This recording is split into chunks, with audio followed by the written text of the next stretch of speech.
Okay, what's the one thing, the single most important ingredient for a group to actually succeed?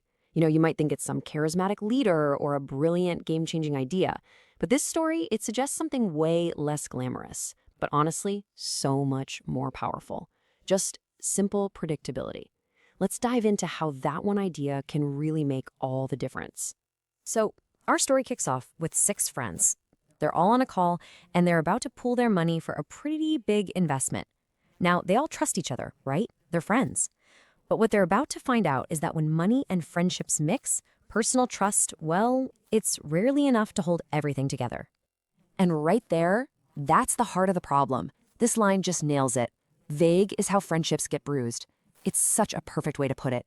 The real risk here wasn't about losing money, it was about losing friends.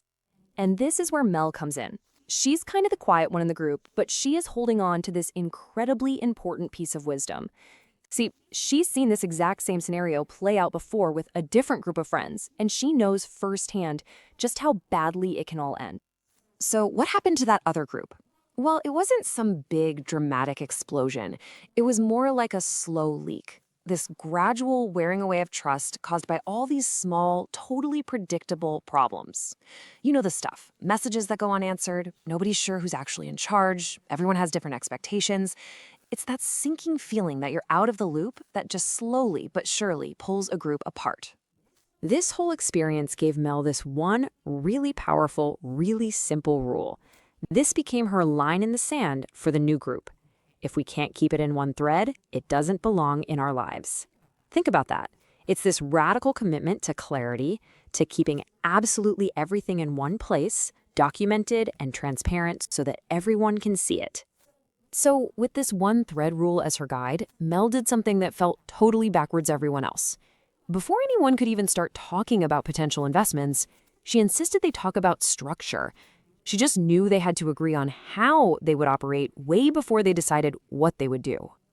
And the questions she asked were just so practical.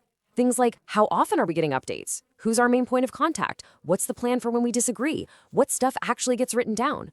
I mean, these are the questions that stop that slow leak before it can even start. It's like she was building the plumbing for their communication before ever turning on the water. Now, at first, the group kind of teased her about it, but they pretty quickly realized she was actually protecting them. And the big breakthrough came when they found a partner who actually understood this. Someone who offered what they called group-ready packaging. It was basically a system built to solve the exact problems Mel was worried about. And this is a really crucial point. The solution wasn't some slick, personality-driven sales pitch. It was the opposite. No charisma, just design. The package they got was almost shockingly boring. A one-page memo, an onboarding kit, clearly defined roles. It was a well-designed system, not a promise based on charm. And the partner's whole philosophy was perfectly in line with Mel's. Their viewpoint was simple. Groups don't fail because people are bad. They fail because expectations are written down. And that is a huge shift, right? It takes all the blame and the emotion out of the equation and puts the focus exactly where it needs to be, on the process itself.